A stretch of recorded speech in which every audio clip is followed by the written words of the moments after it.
Museum of Transportation is asking for your help tonight as St. Louis County Police investigate vandalism on 2 trolleys. Yeah, suspect or maybe suspects spray painted graffiti on the historic streetcars, leaving thousands of dollars in damage. First Alert 4's Shoshana Stahl talked to the museum and some of its members about the impact of this.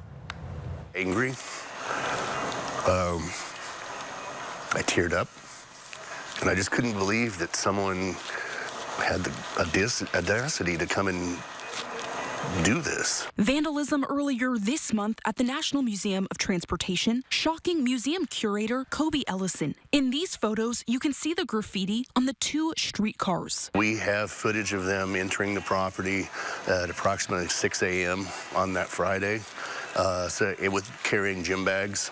So it was obvious that this wasn't just a whim. This was an intentional hit on the museum. Those trolleys are used to give guests rides during the operating season and are pieces of history. Both will have to be repainted. Senseless.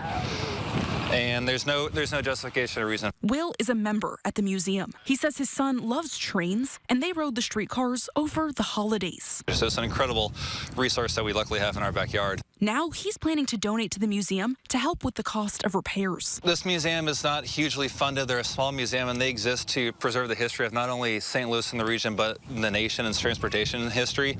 And they rely on donations. One of the trolleys is a 1914 car used here in St. Louis and was completely restored. The other was a 1950s vehicle from Philadelphia.